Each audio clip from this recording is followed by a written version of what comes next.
আপনি কি কখনো ভেবেছেন ভারতবর্ষে এমন এক জায়গা আছে যেখানে ঝর্ণা, পাহাড় আর তিব্বতী সংস্কৃতি একসঙ্গে মিশে গেছে? স্বাগতম মিনি তিব্বত, ছত্তিশগড়ের গোপন স্বর্গ মেনপাটে। সো হ্যালো জনগণ, কেমন আছো তোমরা? আমি তোমাদের হোস্ট অর্পণ, আর ক্যামেরায় আপনাদের দোস্ত বরুণ। ট্রাভেলার্স ডায়েরির আরও একটা নতুন ভিডিওয় আপনাদেরকে স্বাগত জানাই।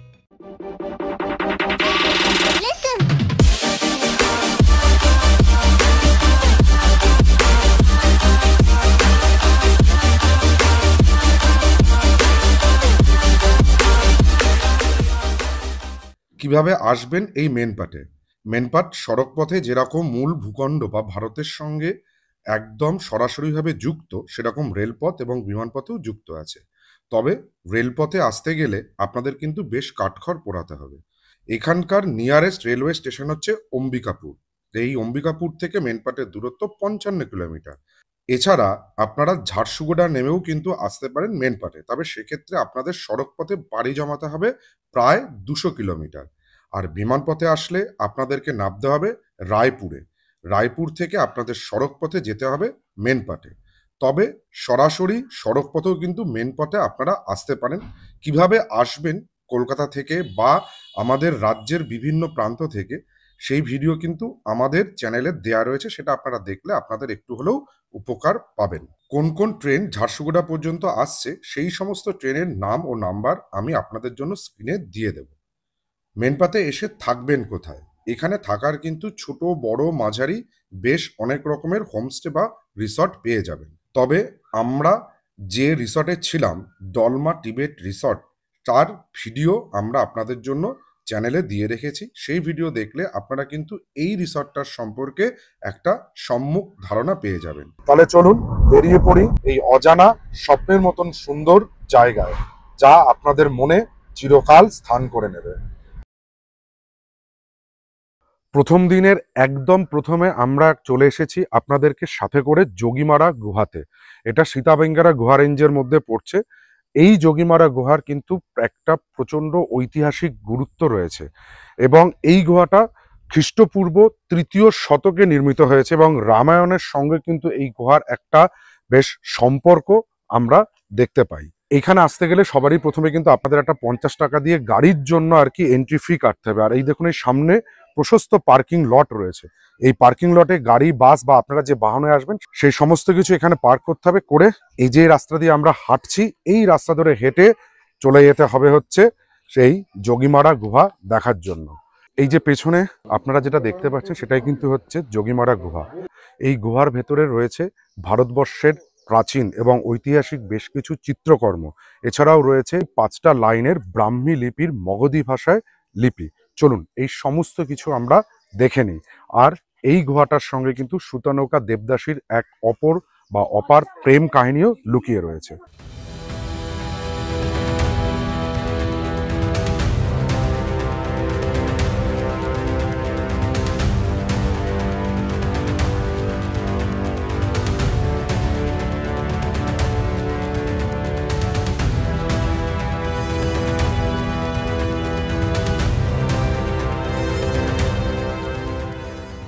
যোগীমারা গুহাটা দেখে আসার পর আপনারা যেখানে গাড়ি রাখছেন সেই জায়গা থেকে এই হাতিপোল লেখা আছে যে জায়গাটা, এর পাশ থেকে হেঁটে চলে আসুন। তলায় একটা অদ্ভুত গুহা রয়েছে, সেটাকে এনজয় করুন।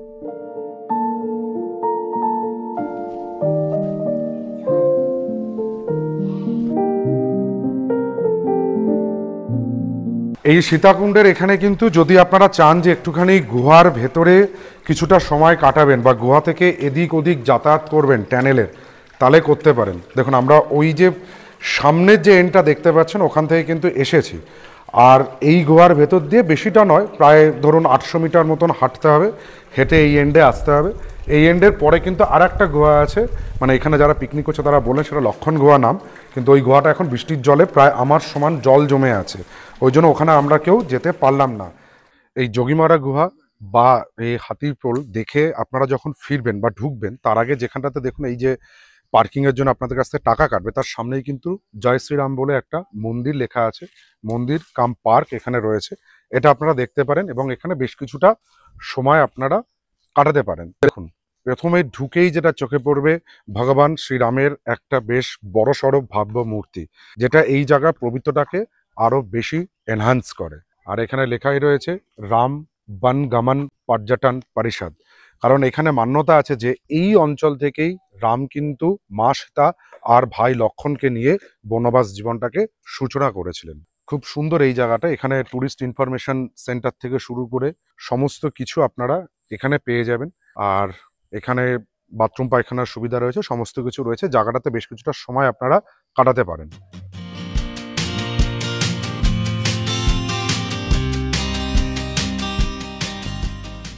যোগীমারা কেভ দেখে 36 কিলোমিটার দূরে চলে আসলাম টিনটিন পাথর দেখতে।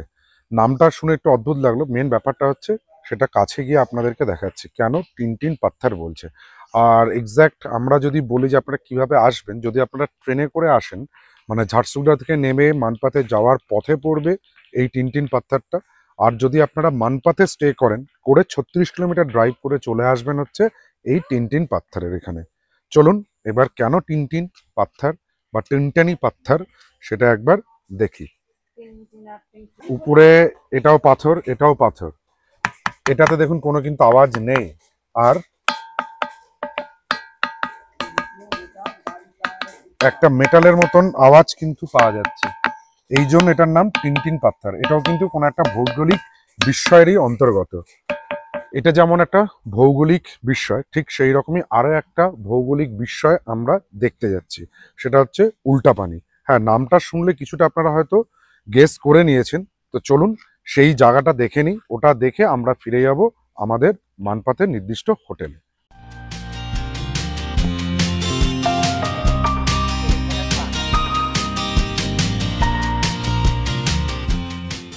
যেরকম অ্যাকর্ডিং টু গ্র্যাভিটি বা নিউটনের সূত্র অনুসারে জল কিন্তু উপর থেকে নিচে আসে, কিন্তু এখানে আলাদা।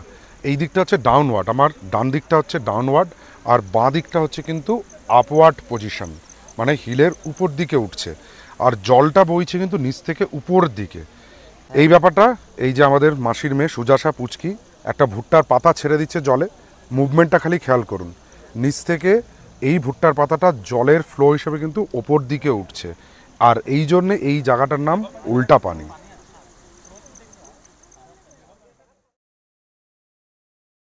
Morning morning from Mainpat. আজ মেনপাত ভ্রমণের আমাদের দ্বিতীয় দিন, আর এই দ্বিতীয় দিনের সবারই প্রথমে আমরা চলে এসেছি মেনপাতের টাইগার পয়েন্টে। টাইগার পয়েন্টে আসার জন্য মেন রোড থেকে বেশ কিছুটা কিন্তু জঙ্গলের মধ্যে দিয়ে গাড়ি চালিয়ে আপনাদেরকে আসতে হবে।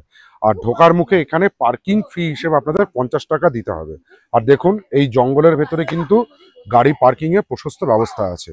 গাড়ি পার্কিং করার পর আপনারা এগিয়ে যাবেন টাইগার পয়েন্টে ওয়াটারফল দেখার জন্য।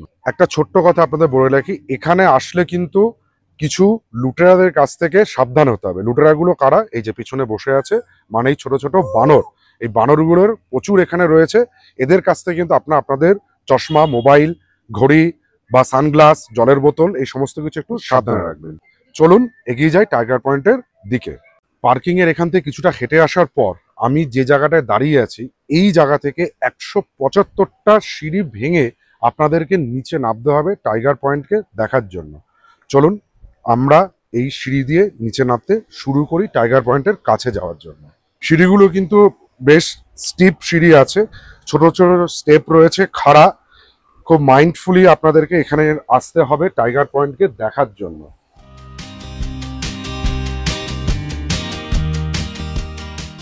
সামনে যেটা দেখতে পাচ্ছেন এটাই হচ্ছে টাইগার পয়েন্ট। নাম টাইগার পয়েন্ট হলো, অ্যাকচুয়ালি এটা কিন্তু একটা ওয়াটারফল। বিজদিনালা নদী তার গতিপথে এই ওয়াটারফলটাকে তৈরি করেছে। আর যদি বলা হয় এর নাম কেন টাইগার পয়েন্ট, তাহলে লোকশ্রুতি আছে এখানে নাকি কোনো এক সময় বাঘে জল খেতে আসতো, সেই জন্য এই জায়গাটার নাম হয়ে গেছে টাইগার পয়েন্ট। সত্যি খুব সুন্দর লাগবে এই জায়গাটা, যদি আপনারা যখন আসবেন ভিজিট করবেন, একেবারে কিন্তু খুব সুন্দর এই জায়গাটা। উপভোগ করুন এই জায়গার সুন্দর আর শান্ত পরিবেশকে, আর এই টাইগার ঝর্ণার গর্জনকে।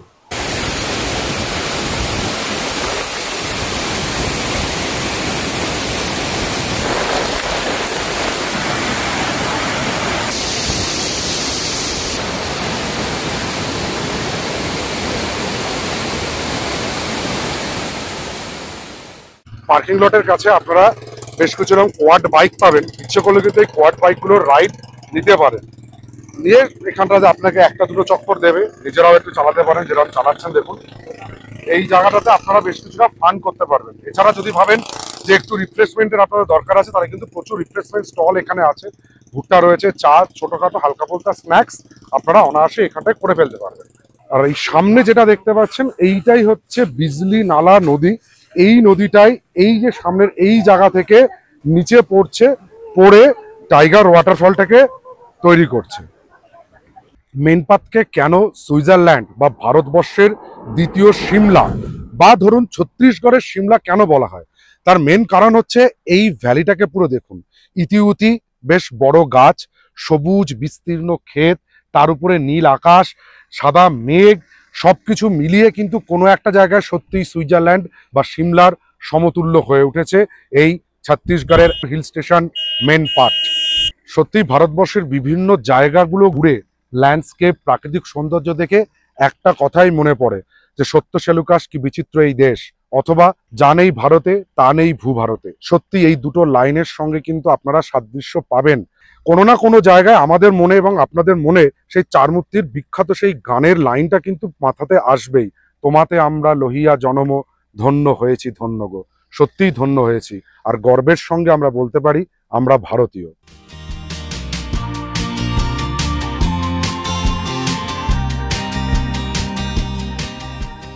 টাইগার পয়েন্ট ওয়াটারফল দেখার পর আমরা এখন চলে এসেছি ফিশ পয়েন্ট ওয়াটারফল দেখার জন্য। তো চলুন, এটা হচ্ছে ফিশ পয়েন্টের পার্কিং লট। এখানেও কিন্তু ওই একই রকম সিস্টেম, 50 টাকা দিয়ে পার্কিং ফিজ আপনাদেরকে বাইরে থেকে কেটে নিতে হবে, যেটা বন বিভাগ ছত্তিশগড় গভর্নমেন্ট কাটছে। পার্কিং লট থেকে এখানে বেশ কিছু স্টেপ আছে, সিঁড়ি, এই সিঁড়ি দিয়ে নিচে নেমে যেতে হবে হচ্ছে আপনাদেরকে ফিশ পয়েন্ট ওয়াটারফল দেখার জন্য। ফিশ পয়েন্টে আসতে গেলে আপনাদের কিন্তু বেশ একটু নেচার ট্রেল করতে হবে। নেচার ট্রেল মানে কখনো হচ্ছে স্টেপ নিতে হবে, কখনো এরকম লাল মাটির রাস্তা ধরে চলে যেতে হবে ফিশ পয়েন্ট ওয়াটারফলকে দেখার জন্য। আর এই ওয়াটারফলটার নাম কেন ফিশ পয়েন্ট, কারণ হচ্ছে এই ওয়াটারফলটা মাছলি নদী মানে হচ্ছে ফিশ রিভার থেকে তৈরি হয়েছে বলে এর নাম হচ্ছে ফিশ পয়েন্ট ওয়াটারফল। এটাই হচ্ছে ফিশ পয়েন্ট ওয়াটারফল। এখান দিয়ে জলটা পড়ছে, ওই সামনে আর একটা ওয়াটারফল আছে। আর একটা কথা দেখুন, এই সামনে আপনারা যদি এক্সট্রা জামা কাপড়, তোয়ালে, গামছা আনতে পারেন, তাহলে কিন্তু এখানে স্নান করতে পারেন। একটা উপভোগ্য পরিবেশ, খুব ভালো। উপভোগ করুন এই জায়গার সৌন্দর্যকে আর ফিশ পয়েন্টের সৌন্দর্যকে।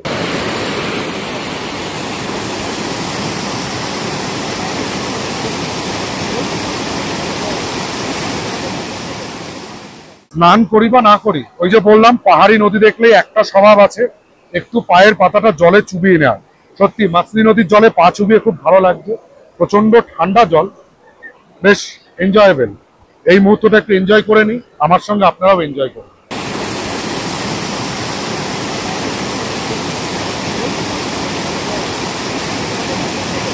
মাছলি পয়েন্ট ওয়াটারফল দেখে এবার আমাদের গন্তব্য হচ্ছে জলপরি ওয়াটারফল দেখা।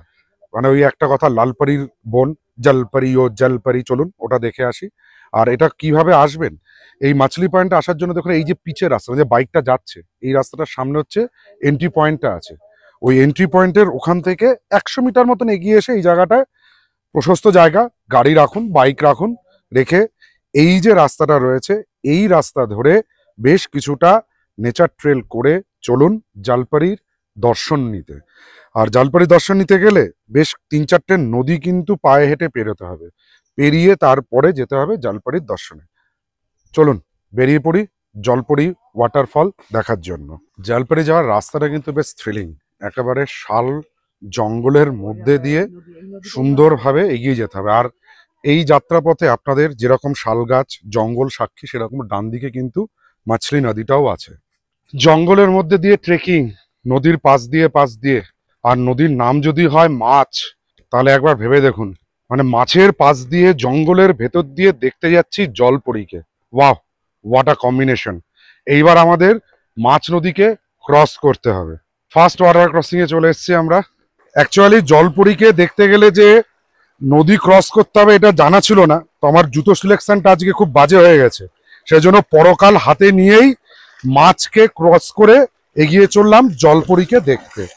খুব একটা বেশি জল নেই, তবে একটু হলে স্রোত বা পাথরের শ্যাওলা রয়েছে। এটা হচ্ছে 2 নম্বর ওয়াটার ক্রসিং। এ যাবৎকাল ওয়াটার ক্রসিং আমরা ক্রস করেছিলাম 4 চাকায়, এবার কিন্তু এই যে চটি হাতে নিয়ে পায়ে হেঁটে যাচ্ছি জলপরীকে দেখার জন্য। জল, নদী, পাথর সবকিছু পেরিয়ে যে যাওয়া, সেটার কিন্তু আলাদা একটা মজা বা অনুভূতি। এটা কিন্তু করতেই পারেন এই নেচার ট্রেক বা জল পরিদর্শনের জন্য এই ওয়াকটা। এবার 3 নম্বর ওয়াটার ক্রসিং এ পার হচ্ছি জুতো হাতে করে। আমি রয়েছি আর সামনে গোগল আর প্রতাপদার কোলে গোগল। দিদি আর পুচকি চলে গেছে, বরুণ পিছনে গিয়ে আর একবার এসছে, মানে আমরা 3বার, তো বরুণ এখানে এটাকে 4বার আর কি ক্রস করবে। যা ফাইনালি কিন্তু ঘুরতে ঘুরতে গোগলের সাহস হয়ে গেছে, নিজের জল দেখেছে আর ওই প্যান্টের লেভেলের উপরে ঠিকঠাক, এবার সে আবার জল নিজে পায়ে হেঁটেই পেরোবে বলে নদীটা। আসুক, পেরিয়েই যাই। পিছনে যেটা দেখতে পাচ্ছেন এটাই হচ্ছে জলপরি। মানে একটা কথা বলবো, 1.5 কিলোমিটারের একটা অদ্ভুত সুন্দর নেচার ট্রেল, 3বার ওয়াটার ক্রসিং, একই নদীকে ক্রস করে আসার পর এই যে এটা দেখা, এটা কিন্তু সত্যিই ওয়ার্থ ইট। মানপাতে আসলে সবাই কিন্তু এখানে ফিশ পয়েন্ট, টাইগার পয়েন্ট দেখে চলে যায়, জলপরিতে খুব কম লোকজনই আসে। আমি বলবো সময় বার করে আসুন। হ্যাঁ, একটু বর্ষাকালে অসুবিধা আছে, বেশ কিছু পিচ্ছিল জায়গা রয়েছে, দেখে শুনে আসতে হবে।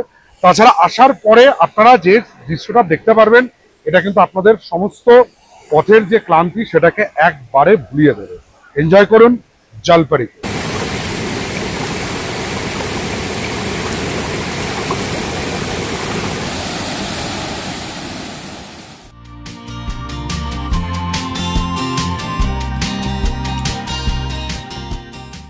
জলপরি দেখে এখন এসে গেছি জলজলা বা জলজলি পয়েন্টে, মেন পাথে।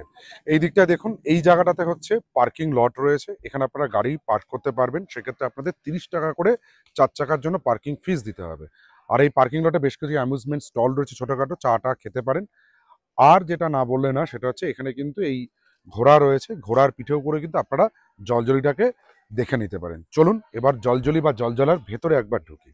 এখানে বাচ্চাদের জন্য বেশ কিছু কোয়াড বাইক বা ছোটখাটো যে গাড়িগুলো আছে সেগুলো রয়েছে। এগুলো কিন্তু আপনারা ইচ্ছে করলে আপনাদের বাড়ির বাচ্চাদেরকে চড়াতে পারেন, বেশ কিছুটা সময় তাদের কেটে যাবে। ফাইনালি জলজলিতে এসে লাফালাফি করে নিলাম, বাউন্সি ল্যান্ড। জলটা কিন্তু এই যে স্পঞ্জের মতন এটা লাফাচ্ছে, এই জন্য এটার নাম জলজলি বা জলজলা। এছাড়া যদি আপনাদের হাতে সময় থাকে তাহলে কিন্তু আপনারা পারপাটিয়া সানসেট পয়েন্টটা দেখতে পারেন। তাই এটা এইখান থেকে তার দূরত্ব প্রায় 35 কিলোমিটার রয়েছে। জলজলি দেখে নিলাম, এইবার আমরা আমাদের মানফাত মান্থানের একদম শেষ অ্যাট্রাকশন, যেটা হচ্ছে ওল্ড বদ্ধা মনেস্ট্রি, সেখানে চলে যাব। চলুন বেরিয়ে যাই বদ্ধা মনেস্ট্রির দিকে। এই মুহূর্তে আমরা দাঁড়িয়ে আছি মেন পার্টের কার্নিভাল গ্রাউন্ডে। কার্নিভাল গ্রাউন্ডের জায়গাটা একবার দেখুন, কি সুন্দর জায়গাটা। রাস্তার পাশে একটা সবুজ গ্রাউন্ড রয়েছে, আর তার থেকেও বড় যে ব্যাপারটা দেখুন, একবার দেখে কোনো একটা জায়গায় মনে হচ্ছে না এটা অরুণাচলের মাধুরী লেক বা কিংবা কেরালের কোনো ব্যাকওয়াটারের জায়গা। কি সুন্দর লাগছে জায়গাটা দেখুন, জল রয়েছে, জলের ভেতরে গাছগুলো উঠে রয়েছে, একদম এই মুহূর্তে খুব সুন্দর একটা আইডিয়াল পিকনিক স্পট।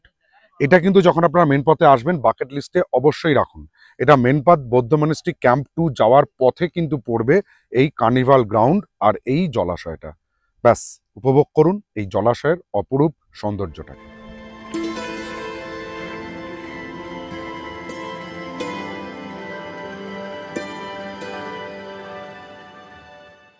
এই মুহূর্তে আমরা চলে এসেছি মেন পার্টের পুরনো বৌদ্ধ মনিস্ট্রিকে দেখার জন্য। পিছনেই রয়েছে পুরনো বৌদ্ধ মনিস্ট্রির এন্ট্রান্স গেট। আর লোকেশন যদি বলা হয় তাহলে ডলমা টিবেট রিসর্ট থেকে একদম 2 থেকে 3 মিনিট হাঁটা পথে এই ঢালাই রাস্তা ধরে চলে আসতে হবে এই পুরনো বৌদ্ধ মনিস্ট্রিতে। চলুন পুরনো বৌদ্ধ মনিস্ট্রির ভেতরটা একবার আপনাদেরকে দেখিয়ে দিই। যেহেতু মেন পার্ট একটা টিবেটিয়ান সেটেলমেন্ট এরিয়া, সেই জন্য এখানে কিন্তু টিবেটিয়ান কালচার তথা এই বৌদ্ধ ধর্মের প্রাধান্য দেখতে পাওয়া যায়। এখানে অনেকগুলো ক্যাম্প সাইট আছে এবং প্রতিটা ক্যাম্প সাইটে কিন্তু বৌদ্ধ মনাস্ট্রি রয়েছে।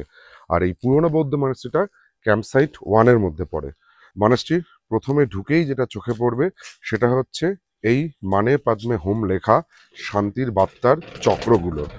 এগুলো আপনারা ধীরে ধীরে ঘুরিয়ে এগিয়ে চলুন মনাস্ট্রির ভেতরে। এই ক্যাম্প সাইটে পুরনো মনাস্ট্রিটা কিন্তু 14th দালাই লামা দ্বারোদ্ঘাটন করেছিলেন। আর সামনেই দেখুন পুরনো বৌদ্ধ মনাস্ট্রির একটা ঝলক। মেঘাবৃত বা কুয়াশাবৃত বৌদ্ধ মনাস্ট্রিটাকে দেখতে কিন্তু খুব ভালো লাগছে। সত্যিই এক কথায় যে কোনো বৌদ্ধ মনাস্ট্রিতে আসলে মনটা পুরো শান্তিতে ভরে যায়।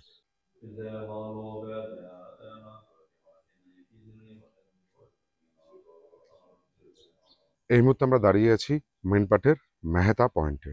এই মেহতা পয়েন্টের ভেতরের জায়গাটা দেখুন। এখানে একটা মানে বৌদ্ধিস্ট কোনো লামা বা কিছু যারা ছিলেন তাদের সমাধিক্ষেত্র, এবং এই সমাধিক্ষেত্রকে ঘিরে এখানকার স্থানীয় যে বৌদ্ধিস্ট মানুষরা আছেন তারা কিন্তু প্রদক্ষিণ করছেন। চলুন একবার মেহতা পয়েন্টটা দেখে নিই।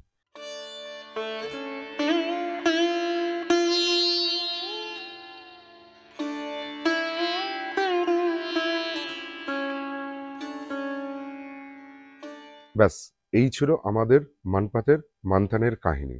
যদি ভিডিওটা ভালো লাগে তাহলে আমাদের চ্যানেল ট্রাভেলার্স ডায়েরিকে সাবস্ক্রাইব করুন, পাশে থাকা বেল আইকনটিকে প্রেস করুন সবার আগে নোটিফিকেশন পাওয়ার জন্য, লাইক করুন, শেয়ার করুন, কমেন্ট করুন। আপাতত টাটা, আবার আপনাদের সঙ্গে দেখা হবে খুব তাড়াতাড়ি অন্য কোনো এক নতুন জায়গার ভ্রমণের গল্প নিয়ে।